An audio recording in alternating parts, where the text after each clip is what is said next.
Saudara-saudari yang dikasihi oleh Tuhan Yesus Kristus, selamat berjumpa kembali di dalam program Arus Hayat Voice. Judul kali ini adalah Harta dalam Bejana Tanah Liat. Pembacaan firman Tuhan saya ambil dari kitab 2 Korintus pasal 4 ayat 7 sampai 9. Demikian. Tetapi harta ini kami punyai dalam bejana tanah liat, supaya nyata bahwa kekuatan yang melimpah-limpah itu berasal dari Allah, bukan dari diri kami.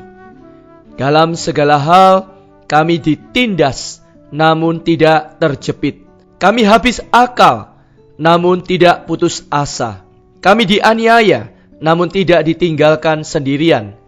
Kami dihempaskan, namun tidak binasa. Saudara-saudara yang kekasih, ketika Anda dan saya baru menjadi orang Kristen, di dalam benak kita ada satu angan-angan tentang orang Kristen yang ideal. Lalu, menurut model orang Kristen yang kita angan-angankan itu, kita sekuatnya menuntut Tuhan. Kita mengira kalau bisa menjadi model orang Kristen yang ideal itu, menurut angan-angan kita, kita adalah orang yang sempurna. Menurut kita, seorang Kristen yang sempurna seharusnya sepanjang hari selalu tersenyum atau tertawa. Dia penuh keberanian, tidak ada rasa takut, penuh dengan iman, dan tidak cemas atau bimbang. Bukankah demikian? Saudara-saudara, kalau sebaliknya dia mengalami hal-hal itu, maka kita merasakan itu bukan orang Kristen yang ideal atau sempurna.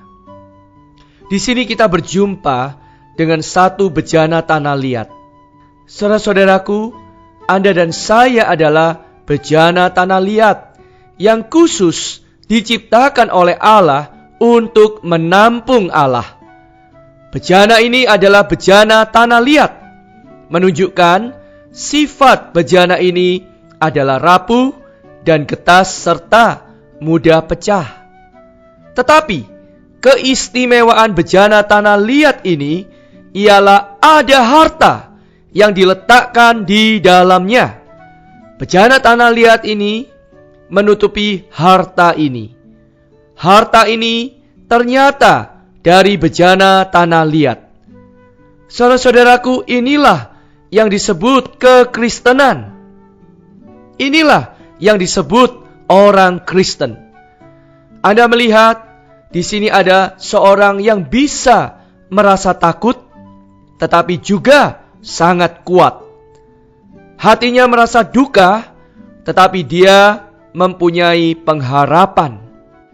Dalam segala hal ia ditindas, namun tidak hancur terjepit.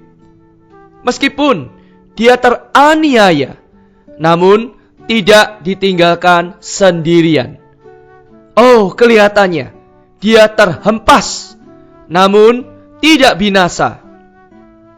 Kita melihat dia lemah, tetapi dia bisa berkata, "Jika saya lemah, maka saya kuat." Haleluya. Saudara-saudari yang kekasih, ada 3 macam jenis orang Kristen.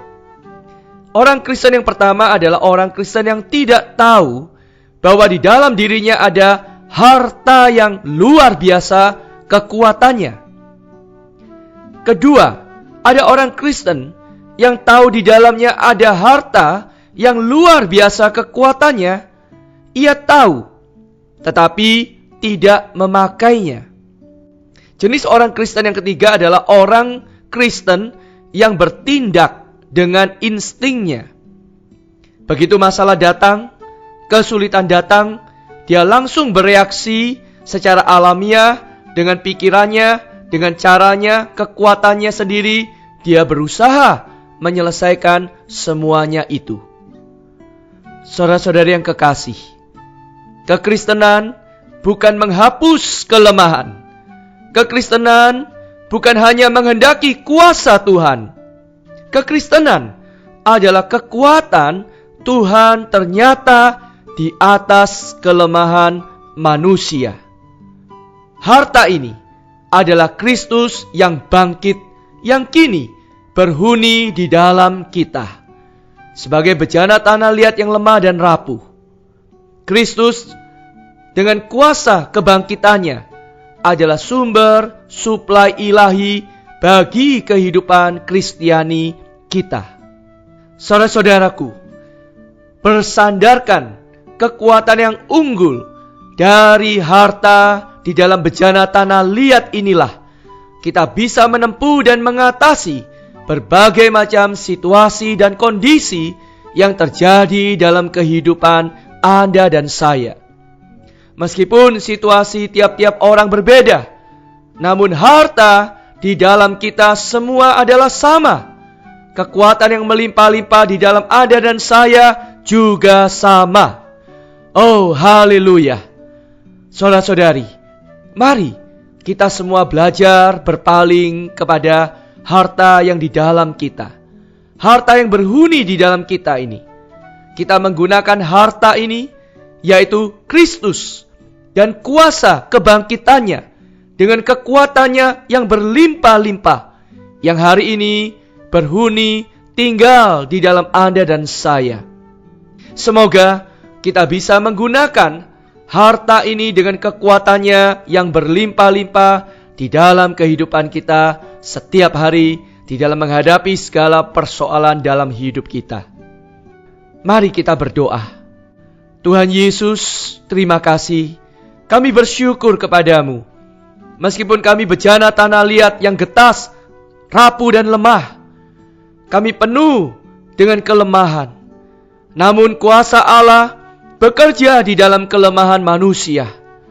Ya Tuhan Yesus, bawa kami Tuhan di dalam segala situasi, segala permasalahan dan persoalan yang kami hadapi di dalam hidup kami saat ini.